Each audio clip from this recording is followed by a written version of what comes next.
En los Ozarks de Missouri, en 1897, 3 hermanas desaparecieron en un valle tan aislado que los gritos no se oyen.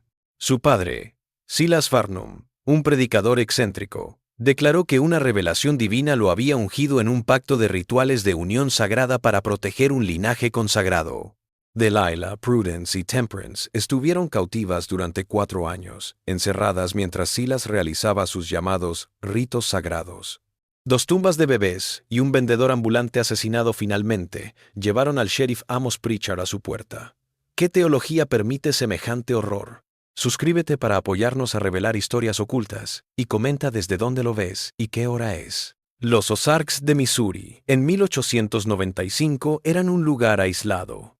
Acantilados de piedra caliza se alzaban como muros de fortaleza desde cañones repletos de robles y nogales. Sus toldos oscurecían el sol incluso a mediodía. Barrancos de aguas antiguas se adentraban en las montañas, formando bolsas de tierra tan aisladas que las familias podían pasar inviernos enteros sin ver otra gente que no fuera su propia familia. Los caminos eran apenas insinuaciones grabadas en piedra y barro, intransitables cuando las lluvias de primavera transformaban los riachuelos en torrentes, o el hielo invernal convertía las laderas en cristal. En el condado de Stone, donde los poblados se aferraban a los valles navegables, las granjas realmente aisladas distaban kilómetros unas de otras, accesibles solo para quienes conocían los caminos y tenían la voluntad de llegar hasta ellas. Fue a través de esta tierra salvaje que llegó Silas Farnum, viudo de 46 años, conduciendo a 3 hijas a caballo por un camino tan tenue que parecía olvidado. Había comprado 40 acres en un cañón que los lugareños llamaban el Paso de Farnum, tan enterrado en las montañas que nunca se vería el humo de su chimenea a 3 millas del vecino más cercano. Aquellos que lo hallaron en sus primeros meses lo tomaron como un extraño en su dispersa sociedad. Era más refinado que el montañés promedio, hablando con la cadencia de un predicador y citando las escrituras con una familiaridad que sugería años de estudio. Proporcionaba remedios herbales para dolencias comunes, ayudaba en partos difíciles cuando la llamaban, y aconsejaba bíblicamente a aquellos que buscaban guía espiritual. Sus hijas, cuando lo acompañaban a las reuniones ocasionales de la comunidad o al puesto de comercio, se comportaban con el decoro y el silencio que se esperaba de las muchachas de las montañas. Silas era un solitario que buscaba la soledad para rezar, un viudo que lloraba a su esposa, muerta al dar a luz a su hija menor. La gente del pueblo, acostumbrada a que las familias guardaran sus propios secretos y respetaran la privacidad que la distancia exigía, no se preguntó por qué estaba allí. Los montañeses sabían que algunos llegaban a los Ozarks huyendo de problemas en otros lugares, y mientras un hombre no causara problemas y echara una mano cuando se le pidiera, su pasado era cosa suya. Silas Farnum era aparentemente devoto, servicial cuando se le requería y se contentaba con su soledad. Durante 3 años, esto fue todo lo que el condado de Stone llegó a saber del predicador del valle. Pero para 1894, algo había cambiado. Las hijas de Farnum, que aparecían de vez en cuando en el puesto comercial de Galena o en las reuniones dominicales cuando el tiempo permitía viajar, simplemente desaparecieron. Cuando los vecinos se interesaron, Silas dio explicaciones que parecían lógicas en vista de las dificultades de la supervivencia en las montañas. Las niñas eran indispensables para el trabajo de la granja, dijo. Estaban en aprendizaje espiritual bajo su dirección. Sufrían constituciones débiles que hacían desaconsejable viajar. Estas eran las explicaciones que las familias de la montaña comprendían y aceptaban sin presionar. Las hijas estaban al cuidado de su padre. El trabajo en la granja era incesante y agotador. Y las familias eran libres de educar a sus hijos en sus propias creencias, sin que los vecinos que vivían a kilómetros de distancia intervinieran. Pero pequeñas señales alarmantes se fueron acumulando, observadas, pero explicadas por quienes las notaban. En el otoño de 1895, una vecina que había caminado hasta la granja de Farnum para intercambiar conservas por hierbas medicinales, descubrió a la hija mayor de Delilah con moretones oscuros alrededor de ambas muñecas. La explicación de Silas fue inmediata. Su hija se había caído mientras transportaba leña por una parte empinada de su terreno. La vecina lo aceptó. Sabía que este tipo de heridas eran frecuentes en el duro trabajo de la montaña. En la primavera de 1896, Prudence, la hija del medio, Hizo una aparición fugaz en el puesto comercial de Galena, con la mano de su padre firmemente apoyada en su hombro, mientras realizaba sus compras. Quienes la vieron notaron que estaba más delgada y asustada de lo normal. Sus ojos se movían erráticamente y las respuestas a los saludos amistosos se reducían a susurros entrecortados. Silas dijo que se había recuperado de una fiebre que la había dejado debilitada, y los comerciantes asintieron comprensivos. Estaban familiarizados con los efectos que las enfermedades podían causar en hogares aislados sin atención médica. Entonces, ese verano, algo sucedió que algunos cazadores recordarían más tarde con escalofriante detalle. Mientras conducían por el bosque cerca del paso de Farnum, mucho después del anochecer, oyeron gritos que venían de la granja. El tipo de gritos desesperados y aterrorizados que se propagan por el aire de la noche con absoluta desesperación. Los cazadores, sin saber exactamente dónde se encontraba en la oscuridad, y sin desear entrar en el terreno de otro hombre sin razón, siguieron adelante, pero hablaron del asunto cuando llegaron a Galena días después. La noticia finalmente llegó a oídos de Silas, quien dio una explicación cuando lo vio en el puesto comercial la próxima vez. Los gritos, dijo con tranquila certeza, eran rabietas histéricas que eran comunes en la familia de su difunta esposa, una condición nerviosa que afligía a sus hijas de vez en cuando. Lo trató como una enfermedad, lamentable pero tratable, y recitó versículos bíblicos sobre cómo cargar las cruces con paciencia. Una vez más, la excusa fue aceptada. Las enfermedades mentales y los trastornos nerviosos se consideraban hereditarios, y los montañeses sabían que era mejor no criticar las pruebas caseras de otro hombre. Pero a fines de 1896, un rumor comenzó a extenderse entre las granjas aisladas, susurrado por mujeres en el lenguaje discreto que empleaban al hablar de cosas delicadas. Se rumoreaba un embarazo en la granja Farnum, avistado por un vendedor ambulante que había visto a una de las hijas y reconocido la forma inconfundible de una mujer embarazada. La partera del pueblo, una mujer que había atendido partos en todo el condado de Stone durante 20 años, esperó la llamada que nunca llegó. Los meses pasaron y no hubo nada. Ni anuncio de nacimiento, ni bebé mostrado en las reuniones dominicales, ni celebración, ni reconocimiento. Cuando los vecinos curiosos finalmente se acercaron a Silas para preguntarle al respecto, habló vagamente de la voluntad de Dios y de un mortinato, su rostro sin mostrar más emoción que una resignación piadosa al juicio de Dios. Pero no había ninguna muerte registrada en la iglesia o en los registros del condado. No había ninguna tumba en el pequeño cementerio familiar que se podía ver desde el camino. No se había llamado a ninguna partera para certificar el alumbramiento sin vida, ni para extender el certificado de defunción que la ley de Missouri exigía técnicamente, aunque el cumplimiento de tales leyes en los Ozarks distantes era irregular en el mejor de los casos. Para la primavera de 1897, el patrón se repitió. Se habló de otro embarazo, en los mismos tonos bajos. De nuevo, no se llamó a ninguna partera.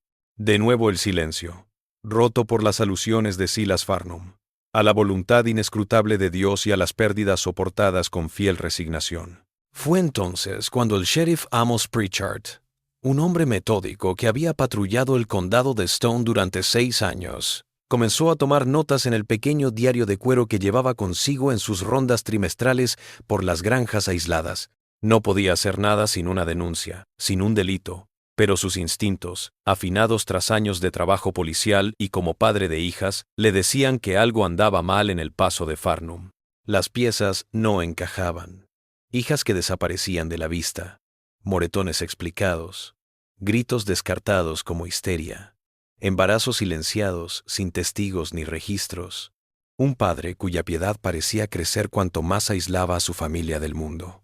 El sheriff Pritchard comprendía la situación en la que se encontraba. Las familias de la montaña celaban su autonomía y miraban con suspicacia y resentimiento cualquier intervención externa, incluso policial. El poder de un hombre sobre su casa era casi absoluto, sobre todo en lo que se refería a la educación y disciplina de sus hijos. Sin un crimen aparente, sin denuncia de las hijas, cualquier paso en falso de Pritchard podría ser considerado una extralimitación del gobierno y destruir la poca confianza que las comunidades aisladas tenían en la ley lejana que apenas reconocían. pero no podía ignorar la certeza de que tras los muros de la granja Farnum algo perverso acechaba en la oscuridad, oculto tras la distancia y el silencio protector de la cultura de la montaña. La primavera se convirtió en verano en 1897, y el sheriff Pritchard siguió tomando notas en silencio, esperando el día en que tendría la autoridad para actuar, sin saber que llegaría no de su investigación, sino de un hombre muerto y una súplica susurrada que rompería el secreto del predicador del valle. En agosto de 1897, un vendedor ambulante llamado Josiah Crane desapareció del circuito Ozark de Missouri. Había servido lealmente durante casi una década. Crane, de 35 años, casado con Ruth Crane de Galena, y reconocido en todo el condado de Stone por su fiabilidad y honestidad en los negocios. Llevaba agujas, hilo, retazos de tela, medicinas patentadas, pequeños artículos para el hogar, de los que dependían las familias aisladas, que vivían en granjas tan remotas, que a veces veían a un comerciante solo 1 o 2 veces al año. Su camino era rutinario y predecible, registrado en los libros de contabilidad que mantenía con diligencia. Cuando no volvió a casa el día previsto, su esposa Ruth supo que algo iba mal. Josiah Crane no era una persona que cambiara de planes o dejara las cosas a medias. Ruth Crane informó como desaparecido al sheriff Amos Pritchard el 23 de agosto de 1897, entregando los registros de ruta de su marido y una lista de las granjas que planeaba visitar. Pritchard asintió. Es una situación seria. Los vendedores ambulantes corrían verdaderos peligros en los Ozarks, desde caídas en terrenos peligrosos hasta bestias salvajes y robos ocasionales, pero casi nunca desaparecían sin dejar rastro. Siguió las huellas de Crane inmediatamente, de granja en granja, a través de las aldeas dispersas del condado de Stone. Familia tras familia, verificaron que Crane había estado allí, vendido sus guares, y se había ido. El camino se adentró más en las montañas, siguiendo los mismos pasos que Crane había registrado en sus cuadernos, hasta las últimas granjas antes de que comenzaran los barrancos realmente solitarios. Allí, en una cabaña a 4 millas del paso de Farnum, Pritchard tuvo su último avistamiento confirmado. La familia dijo que Crane se detuvo, vendió algo y preguntó por el camino a el lugar del predicador arriba en el valle. Le habían indicado el camino a la granja de Silas Farnum, lo vieron alejarse en su carro y nunca más lo volvieron a ver. Esta noticia convirtió la búsqueda habitual de Pritchard de personas desaparecidas en algo mucho más apremiante. El lugar del predicador. La misma granja que había estado inquietando a Pritchard durante meses con su historial de señales preocupantes. El mismo lugar donde desaparecieron las hijas, donde terminaban los embarazos en secreto, donde los gritos se atribuían a histeria. El sheriff Pritchard montó hasta la granja Farnum a principios de septiembre, acercándose a la propiedad con la cautela de un hombre que sabía que estaba entrando en territorio desconocido. Silas Farnum lo recibió en la puerta con su habitual cortesía calmada, invitando al sheriff a tomar asiento en el porche y respondiendo a sus preguntas con aparente franqueza. ¿Había visto un vendedor ambulante en las últimas semanas? La respuesta de Silas no vaciló ni mostró inquietud. Ningún vendedor había llegado a su granja. Nunca nadie había llamado a su puerta. Dio citas bíblicas sobre la protección de los ángeles y aconsejó orar por el regreso seguro del hombre desaparecido. Pritchard lo apuntó todo en su diario. Observó que Silas parecía tranquilo y complaciente. Añadió que las puertas interiores de la cabaña estuvieron cerradas durante toda la entrevista y que no oyó ruidos en el interior. Observó que ni una hija apareció o fue mencionada. Añadió que cuando pidió hablar con las chicas para preguntar si habían presenciado algo extraño en la zona, Silas lo esquivó con destreza, diciendo que sus hijas estaban trabajando en los campos lejanos y que sería impropio interrumpir su trabajo por algo trivial. Pritchard salió de la granja con sus sospechas confirmadas pero sin pruebas. No tenía derecho a irrumpir en la casa de un hombre y exigir hablar con sus hijas adultas que estaban allí por voluntad propia. Solo tenía un vendedor ambulante desaparecido, una última dirección conocida y la negación de un hombre.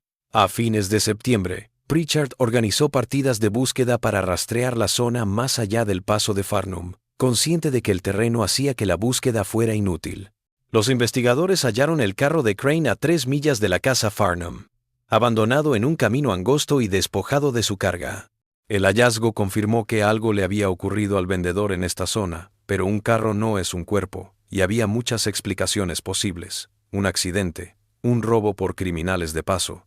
Incluso la posibilidad de que Crane hubiera resultado herido y desorientado en el área y abandonado su carro. Pritchard realizó una segunda búsqueda, más exhaustiva, en la propiedad adyacente a la granja Farnum, ampliando los límites de lo que podía hacer sin una orden judicial. Sus hombres no encontraron nada. El bosque callaba sus enigmas, y el predicador en el valle sus negaciones apacibles. A través de septiembre y en octubre, el caso se le escapó a Pritchard. Tenía un hombre desaparecido, un auto abandonado, sospechas sobre un dueño que no había hecho nada ilegal. Ruth Crane iba a su oficina cada semana, su dignidad ocultando su desesperación, preguntando si había noticias de su esposo. Cada vez Pritchard le decía que la investigación seguía en curso, pero no había arrojado resultados. Él sabía, de la manera en que los hombres de la ley veteranos saben antes de poder probarlo, que Josiah Crane estaba muerto y que la respuesta estaba en alguna parte del paso de Farnum, pero el conocimiento sin pruebas no llegaría muy lejos en un tribunal. El avance llegó a mediados de octubre de la manera que Pritchard nunca hubiera imaginado. La hermana Abigail Morse era una predicadora metodista itinerante que recorría los Ozarks en un circuito anual, predicando y enseñando rudimentos a familias aisladas. Era una mujer de 47 años, soltera y consagrada a su profesión, reconocida por su sentido práctico y por saber alcanzar a mujeres que vivían lejos de iglesias o escuelas. El 15 de octubre llegó a la granja Farnum como en costumbre, a dar consejo espiritual y revisar el estado de la familia. Silas Farnum la acogió con su habitual amabilidad condescendiente y la invitó a pasar para rezar y hablar de las Escrituras. Lo que ocurrió a continuación cambiaría todo. Silas iba a buscar agua al pozo y la hermana Morse se quedó sola en la sala principal de la cabaña con Temperance Farnum, la hija menor, que había salido de una de las habitaciones interiores. El rostro de la joven estaba pálido, sus ojos sostenían una intensidad desesperada que la hermana Morse reconoció de inmediato como la mirada de alguien que había estado esperando exactamente esta oportunidad.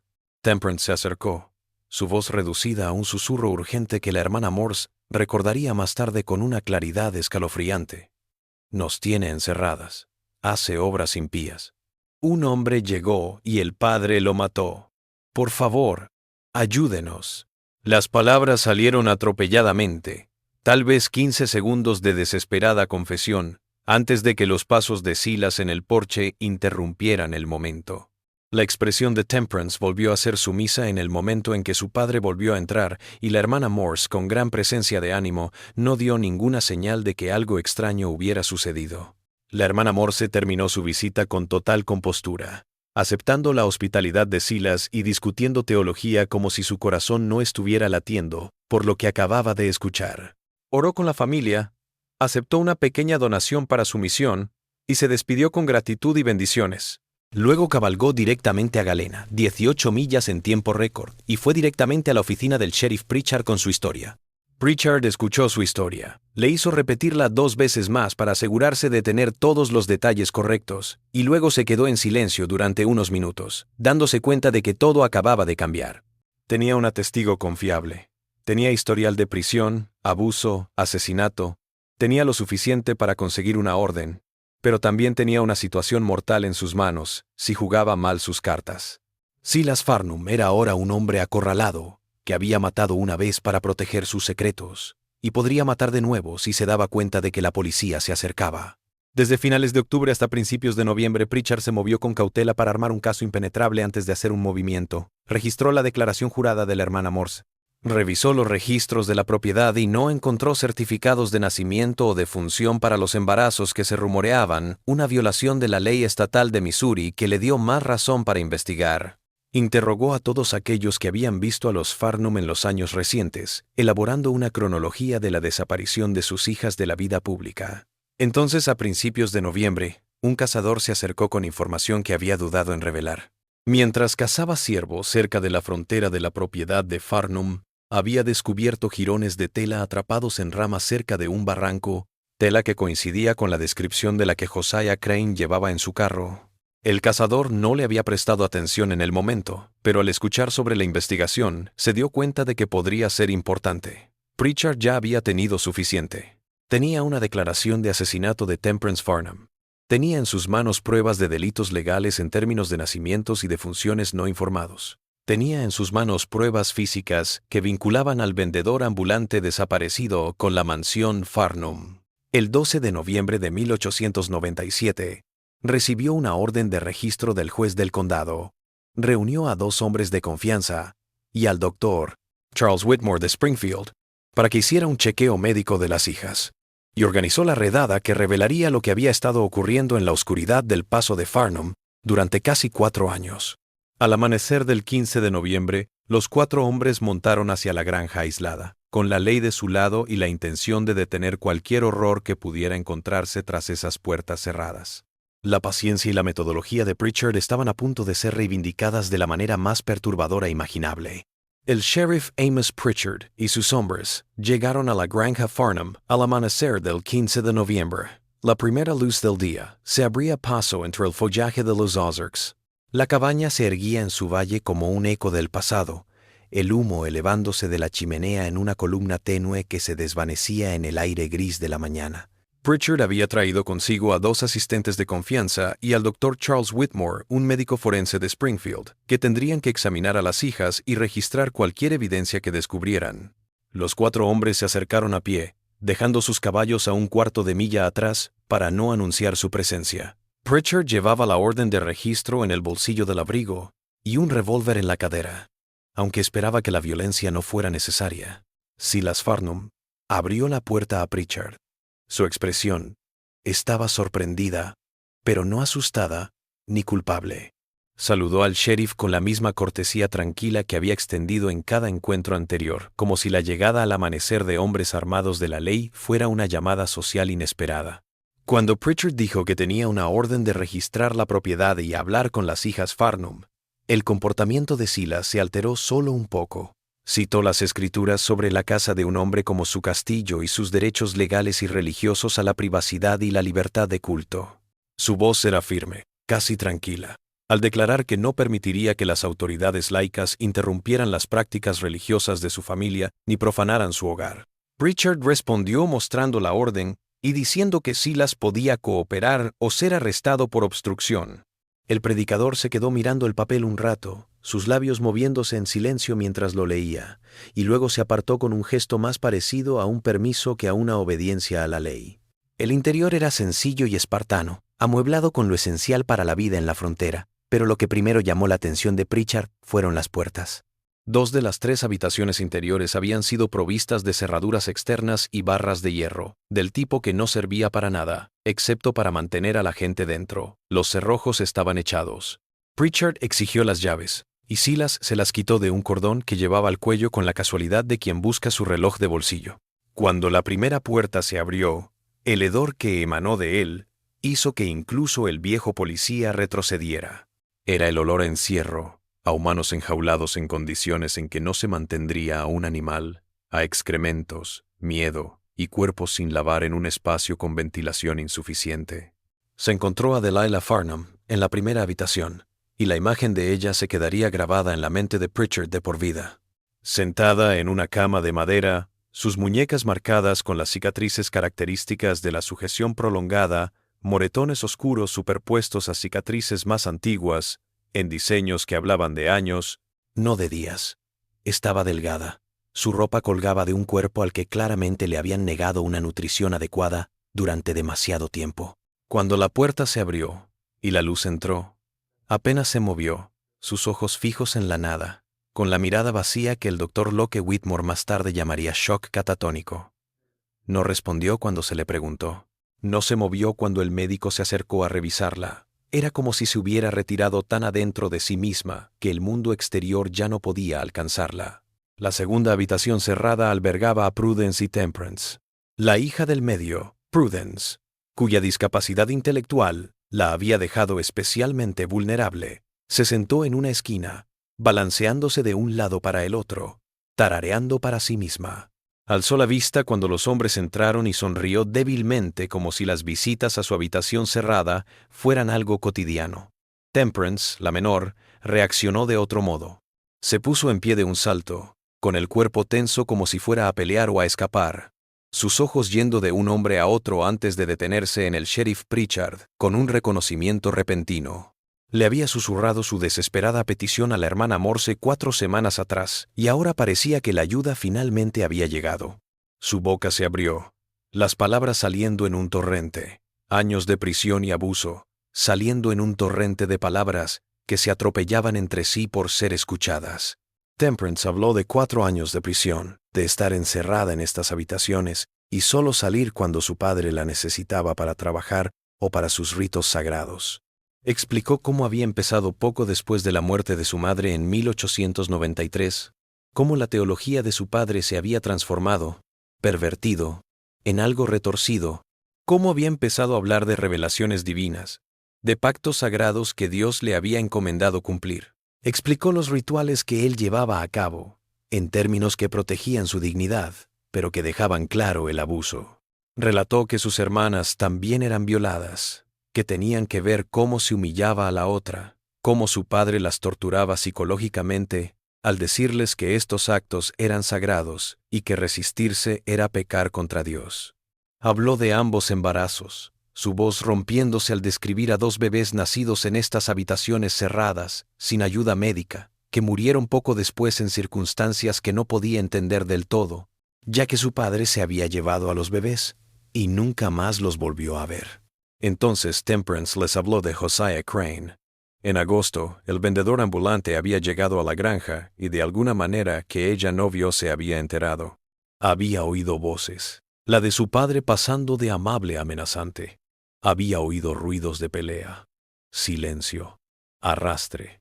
Su padre había regresado más tarde con sangre en sus manos y ropa, y cuando preguntó qué había pasado, la había abofeteado y le había dicho que el hombre había visto lo que no debía ver, que había defendido el trabajo sagrado de su familia y que ella correría con su mismo destino si alguna vez lo revelaba a alguien. El testimonio de Temperance dio la evidencia de primera mano que cambió a Silas Farnum de sospechoso de crimen a posible asesino en juicio.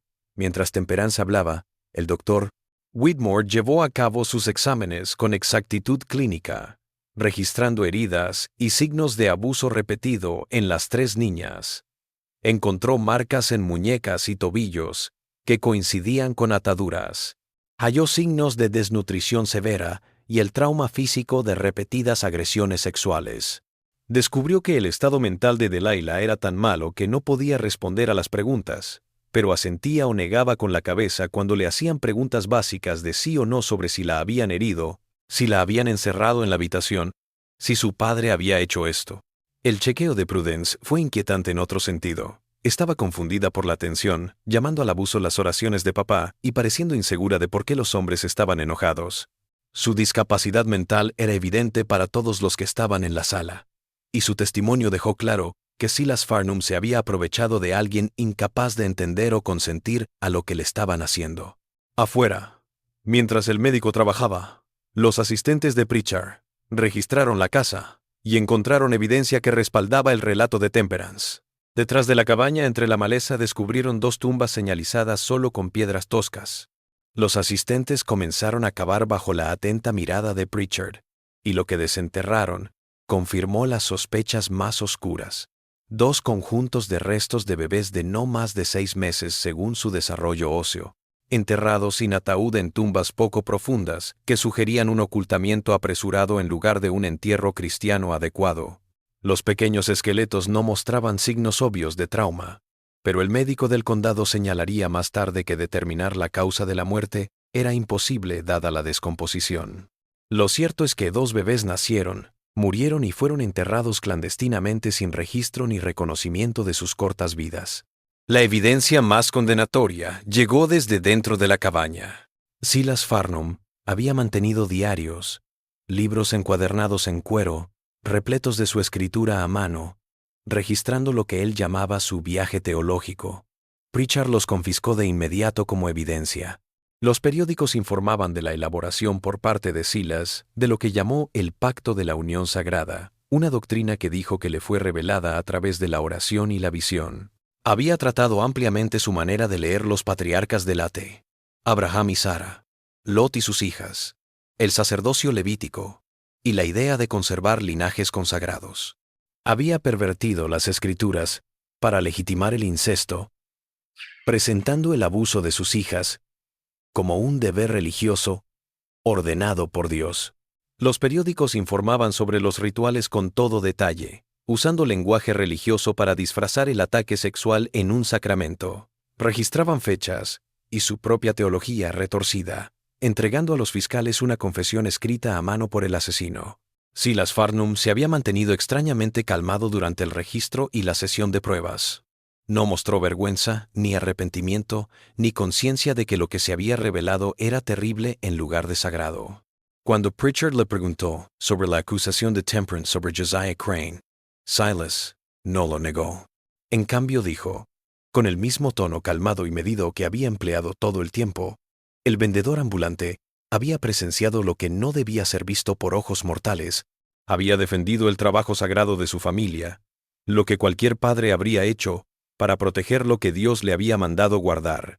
Una confesión hecha sin conciencia de condenarse a sí mismo, con la convicción de un hombre que se creía recto. Pritchard arrestó a Silas Farnum por asesinato, incesto y falso encarcelamiento, y el predicador se dejó esposar sin oponer resistencia, aún recitando versículos de las Escrituras sobre la persecución de los justos y el martirio de los profetas que decían verdades incómodas. Las 3 hijas Farnum fueron envueltas en mantas y subidas a la carreta que las alejaría del valle en el que habían estado cautivas. Delilah se quedó casi catatónica, necesitando ayuda para caminar. La Prudencia estaba confundida pero sumisa, preguntando una y otra vez cuándo llegaría papá a llevárselas. Solo Temperance pareció darse cuenta de que estaban siendo rescatadas. Incluso ella parecía aturdida, como si no pudiera creer que la pesadilla hubiera terminado. Mientras la carreta se alejaba, llevando a las hijas a la seguridad y a Silas a la justicia, la noticia de lo que se había descubierto se extendió por todo el condado de Stone. Cuando Pritchard llegó a Galena con su cautivo, una multitud ya se había reunido, sus expresiones horrorizadas y furiosas al darse cuenta de que el mal había estado acechando en medio de ellos durante 4 años y habían excusado las señales y respetado la privacidad de un monstruo. Pritchard tuvo que poner guardias en el acto para prevenir un linchamiento, sabiendo que Silas Farnum tenía que vivir lo suficiente para ir a juicio, para que sus delitos se registraran en un tribunal de justicia, y para establecer el precedente legal para evitar que tales atrocidades volvieran a ocurrir en secreto. El juicio de Silas Farnum comenzó el 6 de marzo de 1899 en Springfield, Missouri, después de haber sido trasladado del condado de Stone por temor a prejuicios locales y por la necesidad de un fiscal más experimentado para procesar un caso tan complejo y de alto perfil. Los meses desde su arresto en noviembre de 1897 se habían gastado en preparaciones legales reuniendo evidencia y la justicia fronteriza lenta se había puesto en marcha en un caso como ninguno que la región hubiera visto. El fiscal de distrito Edmund Slaughter, un abogado sistemático de 20 años, fue asignado para enjuiciar. Se dio cuenta enseguida de que este caso podría establecer precedentes significativos en cuanto al cautiverio, la coerción y los límites del poder patriarcal en la ley estadounidense. Los cargos eran atroces. Asesinato en primer grado por la muerte de Josiah Crane, 3 cargos de incesto con sus hijas, encarcelamiento ilegal y 2 cargos de infanticidio por la muerte de los bebés encontrados enterrados detrás de la granja. La sala del tribunal estaba repleta todos los días del juicio, con gente de pie en los pasillos y multitudes reunidas fuera para escuchar relatos de segunda mano del testimonio. Los periódicos de St. Louis, Kansas City y hasta Chicago habían llegado a Springfield para informar sobre lo que llamaron el caso del Valle del Diablo, y sus informes aparecerían en periódicos de todo el país. El jurado, todo masculino y elegido con cuidado, eran campesinos, tenderos, artesanos conocedores de la vida en las montañas, pero en quien se podía confiar en dejar de lado toda simpatía por la autoridad patriarcal ante la evidencia de su abuso. El juez era Horace Blackwell, un hombre severo de 62 años, reconocido por llevar una sala de tribunal disciplinada y por no tolerar dramas ni manipulaciones emocionales. El fiscal de distrito Slaughter se abrió con un cargo de asesinato, llamándolo su caso más fuerte. La evidencia era abrumadora. Josiah Crane había sido visto por última vez dirigiéndose a la granja Farnum. Su coche había sido abandonado cerca de la propiedad Farnum. Temperance Farnham había jurado que oyó a su padre reñir con un hombre, oír ruidos de lucha y ver a su padre más tarde con sangre en la ropa. Lo peor de todo, el propio Silas Farnham le había confesado al sheriff Pritchard que había asesinado a un hombre que había presenciado algo que no estaba hecho para ser visto. En enero de 1898, tras meses de búsqueda, los restos de Crane fueron hallados en un barranco al límite de la propiedad de Farnham, con el cráneo destrozado por un golpe de fuerza contundente. La causa de la muerte. La viuda, Ruth Crane, testificó con dignidad tranquila, reconociendo la ropa de su marido y sus pertenencias que se hallaron en el cuerpo, identificándolos sin lugar a dudas. El caso de asesinato era tan sólido como cualquiera podría desear. Los cargos de incesto fueron más complicados, ya que planteaban cuestiones de consentimiento y autonomía femenina que inquietaban a los jurados de la década de 1890. La ley de Missouri prohibía el sexo entre padres e hijas, pero los abogados defensores dijeron que las hijas adultas podrían haberse involucrado voluntariamente en lo que su padre describía como una práctica religiosa. Fue un argumento desagradable, muy en línea con las actitudes de la época hacia el testimonio femenino, pero obligó a Slaughter a dejar claro de una vez por todas que las hijas habían sido retenidas en contra de su voluntad y no pudieron haber consentido en nada de lo que hicieron bajo coacción. Esto implicó mostrar evidencia de las habitaciones cerradas con llave, las cadenas y restricciones montadas en las paredes, las marcas físicas de cautiverio prolongado que el Dr. Whitmore, y el testimonio de las propias hijas, que relataron décadas de cautiverio forzado con castigos físicos, amenazas de violencia y manipulación psicológica, a través de una teología distorsionada. Temperance Farnham fue la primera en declarar. Su testimonio se extendió durante casi 6 horas en 2 días. Explicó con palabras medidas cómo el abuso había empezado en 1894, alrededor de un año después de la muerte de su madre. Su padre comenzó a hablar de revelaciones divinas, de mensajes de Dios que le exigían conservar el linaje sagrado de la familia mediante la unión sagrada con sus hijas. Cuando ella se había negado, él la había golpeado y encerrado en la habitación que sería su prisión durante los siguientes 3 años. Ella relató sus rituales, sus participaciones forzadas en lo que él llamaba oraciones y pactos, sus hermanas sometidas a las mismas violaciones. Habló de ambos embarazos, su voz rompiéndose al describir 2 bebés nacidos en estas habitaciones cerradas, sin ayuda médica, que murieron poco después en circunstancias que no podía explicar, ya que su padre se había llevado a los bebés y nunca más los volvió a ver. Su testimonio fue desgarrador en su horror silencioso, más impactante por su evidente esfuerzo por mantener la compostura, al narrar acontecimientos que habían destrozado su juventud y le habían robado años de su vida. Delilah Farnham llamó a continuación, pero su testimonio fue corto y entrecortado. La mayor de las hijas se sentó en la silla de los testigos, apenas capaz de hablar por encima de un susurro, sus manos temblando sin control, sus ojos incapaces de encontrarse con los de nadie.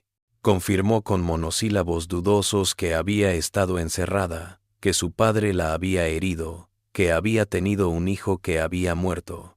Cuando se le presionó para que explicara, comenzó a llorar en silencio y el doctor Whitmore, que había estado observando desde la galería, se puso en pie para decir a la corte que más preguntas llevarían a un colapso mental total. El juez le dejó ir. Su pequeña aparición fue suficiente para mostrar lo mucho que habían sufrido las 3 hermanas. El testimonio de Prudence Farnham fue similarmente breve, pero inquietante, en una manera diferente. No parecía entenderlo, llamando al abuso las oraciones especiales de papá y pareciendo confundida por el dolor que sus palabras estaban causando en la sala del tribunal. Su deficiencia mental era evidente para todos los que estaban allí. Y su testimonio dejó claro que Silas Farnham se había aprovechado de alguien que no podía entender ni consentir a lo que le estaban haciendo. El Dr. Whitmore rindió testimonio médico que apoyó los relatos de las hijas. Mostró fotografías que había tomado en su examen inicial, imágenes que mostraban lesiones y afecciones compatibles con cautiverio y abuso prolongado. Mencionó cicatrices por ataduras, signos de desnutrición, trauma físico relacionado con agresión sexual y parto, y deterioro psicológico severo, especialmente en Delilah. Su testimonio clínico y científico ilustró al jurado sobre la realidad física de lo que las jóvenes habían sufrido, sin tener que revivirlo en palabras gráficas ellas mismas. Las habitaciones cerradas, las cadenas, los diarios que registraban la teología y los rituales de Silas. Todo se exhibió como evidencia física para que el jurado lo inspeccionara. Entonces llegó el momento decisivo. En contra del consejo de sus abogados designados por la corte, Silas Farnum se empeñó en declarar en su propia defensa. Subió al estrado en silencio, vestido de forma sencilla, de negro, su forma tranquila, su voz firme, y empezó a narrar sus actos. Durante más de 3 horas, la sala del tribunal escuchó con creciente horror cómo Silas explicaba su peregrinaje teológico. Se refirió a la muerte de su esposa Martha en 1893 como el inicio de Dios revelándole nuevas verdades. Dijo que en la oración y el ayuno había recibido revelaciones divinas que le exigían conservar el linaje familiar mediante la unión sagrada con sus hijas, que esto no era pecado, sino cumplimiento de un mandato de Dios. Citó Génesis ampliamente, a Abraham y Sara, a Lot y sus hijas tras la destrucción de Sodoma, distorsionando estas historias para racionalizar el incesto. Mencionó leyes levíticas sobre linajes sacerdotales y cartas paulinas sobre el matrimonio, leyéndolas con una lente tan distorsionada que su teología no se parecía a ninguna doctrina cristiana verdadera. Silas no tuvo vergüenza en explicar los rituales en detalle, llamándolos sacramentos y pactos, y afirmando que sus hijas habían comprendido su santa finalidad, aunque se resistieran. Descartó su oposición como flaqueza e influencia satánica, y dijo que con el tiempo lo habrían reconocido en su santa función. Admitió los embarazos y la muerte de los bebés, refiriéndose a ellos como ofrendas devueltas a Dios y vasijas indignas, un lenguaje que implicaba que los bebés no habían muerto por causas naturales, sino por asesinato, aunque nunca lo afirmó directamente. En cuanto a Josiah Crane, no mostró arrepentimiento. El vendedor ambulante había presenciado lo no destinado a ojos mortales, aclaró. Cualquier padre habría defendido el trabajo sagrado de su familia. Él había hecho lo que tenía que hacer y lo haría de nuevo. Una confesión hecha sin conciencia de condenación, pronunciada con la convicción de un hombre que se creía recto.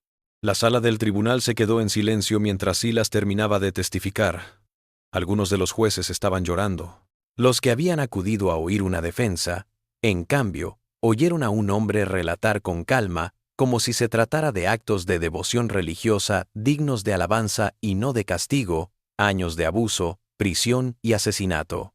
El fiscal de distrito Slaughter apenas tuvo que hacer un contrainterrogatorio. Hizo preguntas simples, directas, que solo sirvieron para incriminar aún más a Silas con cada respuesta. ¿Encerró a sus hijas en habitaciones? Sí, para salvarlas de las tentaciones del mundo. ¿Se acostó con ellas? Sí, como Dios lo mandó en el pacto nupcial. ¿Mató a Josiah Crane? Sí, para defender lo sagrado. La acusación descansó, habiendo dejado que el acusado se incriminara con sus propias palabras de la manera más condenatoria posible. La defensa apeló a la libertad religiosa y los derechos patriarcales, diciendo que, por alarmantes que fueran las convicciones de Silas, la autoridad de un hombre sobre su hogar y su derecho a practicar su fe estaban protegidos por la ley. Las hijas testificaron que eran testigos poco confiables, traumatizadas y posiblemente manipuladas por autoridades que deseaban una condena. Pero estos argumentos se derrumbaron ante la evidencia física, el testimonio médico y las propias y escalofriantes confesiones de Silas. El jurado deliberó durante menos de 4 horas antes de regresar con su veredicto el 28 de marzo de 1899, culpable de asesinato en primer grado, culpable de incesto en los 3 cargos, culpable de prisión ilegal, no culpable de infanticidio por falta de pruebas de que los bebés hubieran sido asesinados intencionadamente, en vez de por causas naturales derivadas de las condiciones de sus partos. El juez Blackwell condenó a Silas Farnum a la horca por el asesinato de Josiah Crane, con las condenas por incesto y prisión para la perpetuidad en el registro. A Silas Farnum se le permitió hacer una última declaración antes de que se dictara formalmente la sentencia. Se levantó y habló durante 10 minutos con el mismo tono calmado y controlado que había mostrado durante todo el juicio. No se disculpó, no mostró remordimiento. Más bien, se le comparó con Abraham llamado a sacrificar a Isaac, con Moisés que vio la zarza ardiente, con los profetas de todos los tiempos perseguidos por decir verdades incómodas. Insistió en que las generaciones futuras reconocerían que solo él había oído la voz de Dios, que sus hijas habían sido vasos ungidos en una obra santa, y que el mundo rechazaba lo que no podía comprender. Terminó diciendo que Dios juzgaría a sus condenadores y que la historia lo absolvería. Entonces se sentó, todavía tranquilo, todavía seguro de su propia justicia. La ejecución se fijó para el 17 de agosto de 1899, y Silas Farnum fue sacado de la sala del tribunal para esperar su destino en la cárcel de Springfield, cantando un himno mientras los guardias se lo llevaban, su voz resonando por el Palacio de Justicia hasta que la distancia se la llevó. El 17 de agosto de 1899, Silas Farnum fue llevado a la horca en la cárcel de Springfield a las 10 de la mañana. Cientos de personas se habían reunido a pesar de la hora, sus expresiones no festivas, sino sombríamente satisfechas de que finalmente se estaba haciendo justicia. Farnum se dirigió al patíbulo con la misma calma que había mostrado en su detención, juicio y prisión. Iba vestido de negro simple y portaba una Biblia que le habían dejado conservar durante sus meses de prisión. Cuando el verdugo le preguntó si tenía últimas palabras, Silas habló con firmeza. «Dios los juzgará por esto», dijo, sus ojos recorriendo a la multitud reunida, con más piedad que temor en ellos. Entonces, en lo que los presentes recordarían durante años con una extraña inquietud, empezó a cantar un himno. Su voz era firme, entonando Roca de la Eternidad a través del patio de la prisión, las palabras de gracia y salvación, pronunciadas con absoluta serenidad, mientras el verdugo le colocaba la soga alrededor del cuello y le ajustaba la capucha. El himno siguió hasta que la trampilla se abrió, y la gravedad silenció la canción y al cantante. Silas Farnum murió a los 54 años sin arrepentirse hasta el final. Su último acto fue una declaración de fe que, según él, lo absolvería en la eternidad, incluso si la justicia humana lo condenaba. Las tres hijas Farnum ya estaban en caminos separados hacia lo que fuera que pudiera ser el futuro después de tal trauma.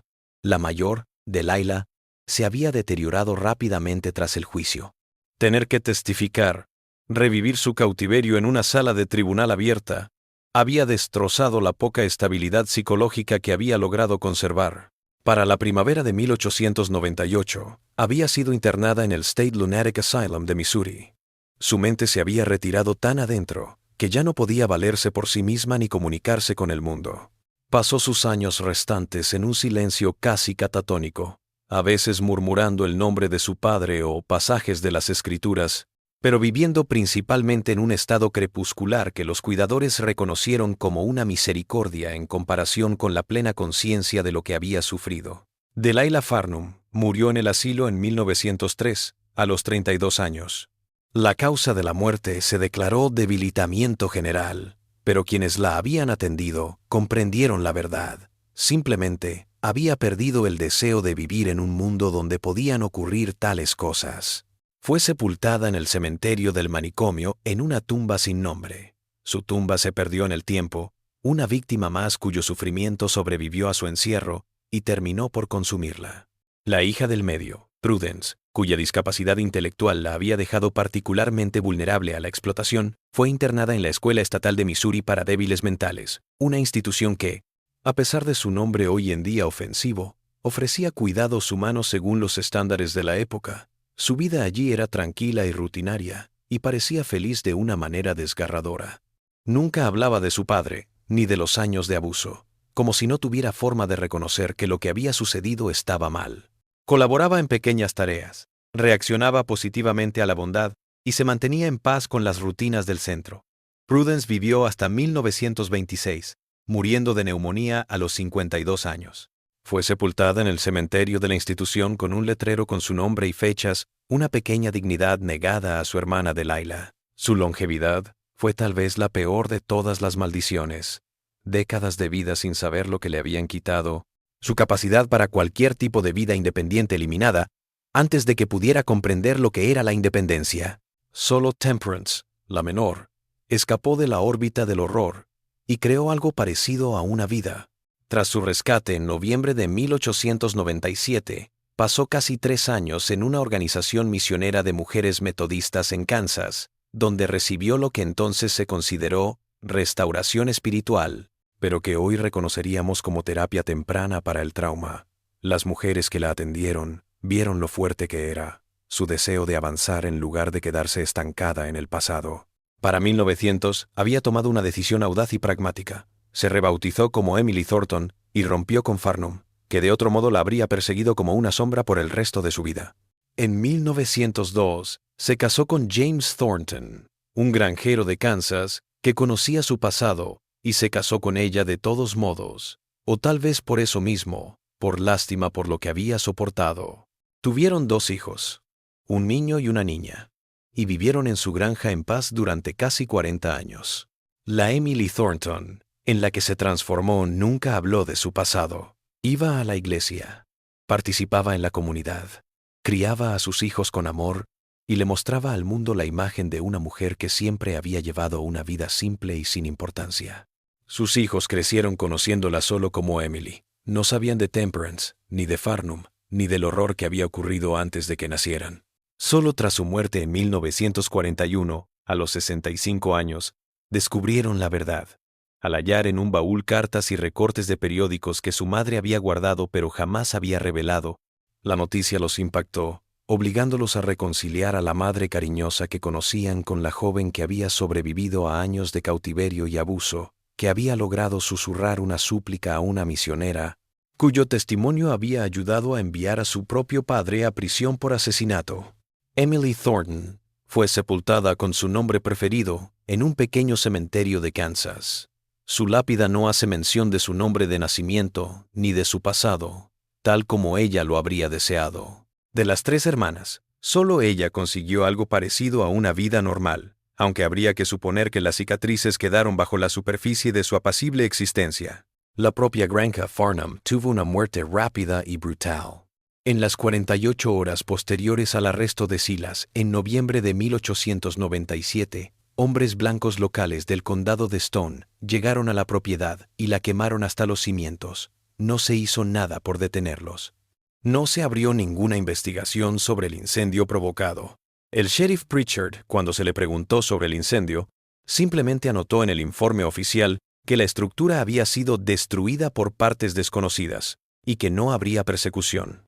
La comunidad comprendió que ciertos lugares estaban demasiado manchados para permanecer en pie, que la cabaña en la que habían tenido lugar atrocidades durante 4 años no podía permanecer como un monumento o una curiosidad. La tierra nunca fue repoblada.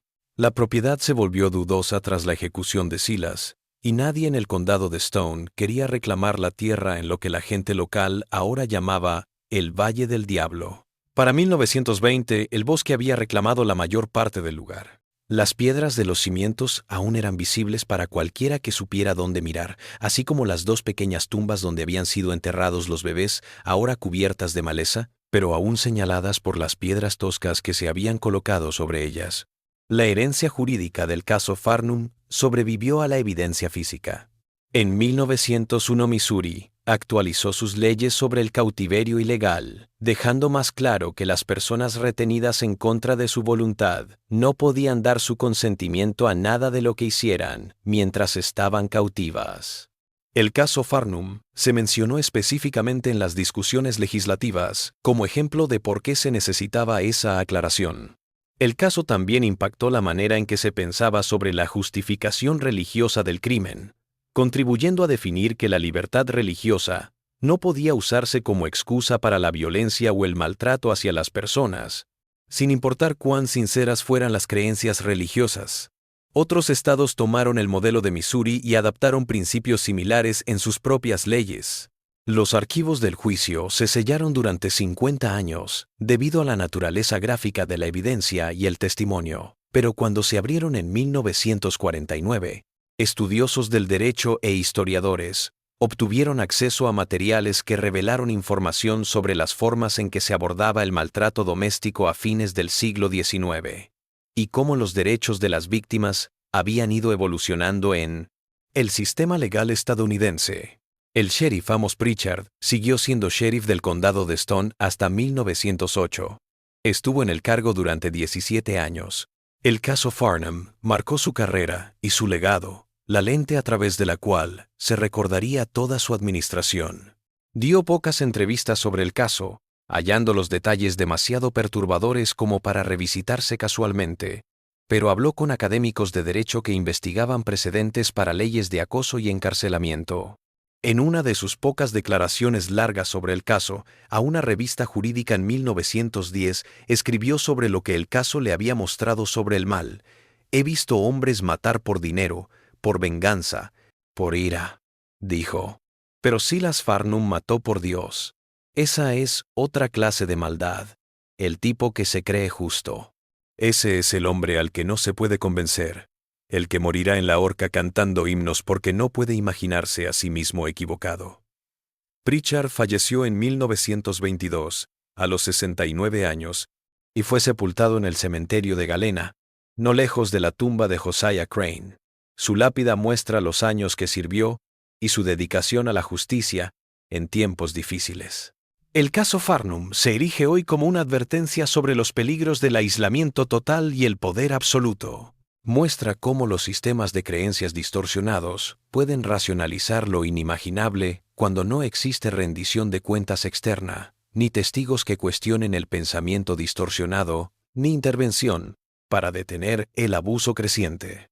Muestra la vulnerabilidad específica de las mujeres y los menores en los sistemas patriarcales que dan a los padres un poder casi absoluto sobre sus casas y enseñan que lo que ocurre en familia es privado y no es asunto de nadie más. También muestra el valor que se necesita para hablar cuando hacerlo podría costarte la vida, y la determinación que se necesita de los investigadores como el sheriff Pritchard para buscar justicia cuando no tienes recursos. El terreno está en tu contra, y el caso desafía todo lo que crees saber sobre la familia, la fe y la capacidad de crueldad humana. Lo mejor de todo, el caso Farnum celebra a 3 mujeres, cuyos nombres casi se pierden en la vergüenza y el secreto. Delilah, Prudence y Temperance Farnum eran supervivientes que merecían algo mejor que lo que les deparó el destino, que soportaron lo que habría roto a cualquiera, y cuyo dolor finalmente reveló la depravación de su padre. Hoy, más de un siglo después, los excursionistas que conocen el lugar pueden encontrar aún en los Ozarks de Missouri las piedras de los cimientos cubiertas de musgo y hojas muertas, rodeadas por el bosque que hace tiempo reclamó el claro donde se encontraba la cabaña. El valle está en calma, salvo por el viento en los pinos y el canto de las aves, pero la historia permanece, en documentos judiciales y archivos de periódicos, en la memoria colectiva de una comunidad que aprendió una brutal lección sobre lo que puede ocurrir cuando el mal se disfraza de piedad y el aislamiento protege a los depredadores de rendir cuentas. Las hermanas Farnum merecían vidas propias, futuros abiertos en lugar de prisión. Merecían envejecer en amor en vez de miedo, tener sus propias familias en seguridad, conocer el mundo más allá de las 4 paredes que se convirtieron en sus celdas, que les robaran estas cosas, que 2 murieran sin recuperarse nunca del trauma, y que solo una lograra rehacer su vida con otro nombre, es una tragedia perpetua y un recordatorio de las sombras extendidas de aquellos que se creen elegidos para hacer el mal en nombre de Dios.